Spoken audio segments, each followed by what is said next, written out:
Hi, we're Connor Bex from KidsCollective.com, and today we're the star of Smallfoot, Danny DeVito, and the director, Karey Kirkpatrick. Why did you want to be in Smallfoot? And what's your favourite bit about the film? I wanted to be in it because I really thought it was going to be a great experience for kids, and I really like it.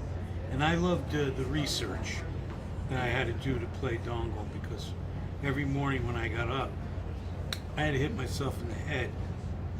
Nah, I'm only kidding. He's a myth. Yeah, he banged his head against the wall a lot. See, Dorgle, he slams his head against the dog. Like on. What's the coldest place you've ever been to in the world, and why did you go there? Wow. Where's the my mother-in-law's couch? No, let's see. Wait a minute. Where's the cold? Well, let's see. The coldest place I've ever been. I went to Alaska. Months. It was pretty cold. I went there on a vacation. I went to see the bear in August. If you go to Alaska, the salmon are spawning, so they're going upstream. You know, they go upstream, and the bear families of bear come down on the rocks, right? And I went up to see that happen. They come down and they catch the fish, and the bears only eat the head of the fish, and they throw the rest of it away because the head and all the upper part of the fish is where all the fat is, and so they use it to hibernate. Okay? The rest of the fish they throw in the air, and flying up overhead are hundreds of white birds that follow the bear, because they know that the bears are going to do that. They're going to throw the rest of the fish away, and they catch it right in midair, and they fly off, and that's how they eat the fish. Me?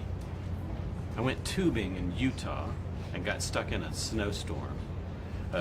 And my tube, you know, when you're on an inner tube going down a mountain, my wife and I went over this jump, and our tubes got away from us, and we had to walk through this snowstorm to go get our inner tubes because we had to return them. We should have just bought new ones because I think they were like $5, but nonetheless, we walked through the snow, and when we got back to our car, we were so frozen that when we took our shoes off, our socks, we couldn't actually remove our socks from our feet because they were frozen in the shape of a foot. We had to let our socks. Who's fall got out. the smaller foot? You or your wife? Oh, my wife by far. Okay, so she's Smallfoot. Yeah, she's the small.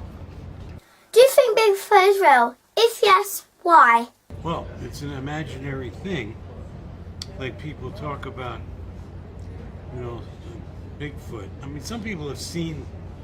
You're asking me, Danny, if I think it's real. I don't know. I really don't. I mean, I hope that there's something out there that's surviving, that's living, that's different, that's exciting, like Littlefoot, Smallfoot, but I don't know.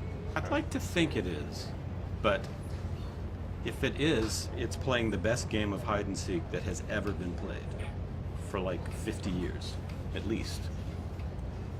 Well, yeah. Where do you think it, like, does it live in a cave? Do you think it lives in the woods? I don't know. Or do you think it's got a tree house? I imagine that you'd want to be protected from other animals too. Who, you know, maybe you live, like Smallfoot comes from down below, and the Yetis find them, and they live way up top.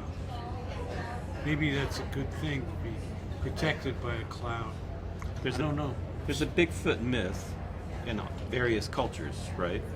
There's Bigfoot in the Pacific Northwest, Sasquatch, Yetis, Chupacabra, you know. So my own personal belief is that those had to start as something. So Hey, they started somebody's started as grandmother. something.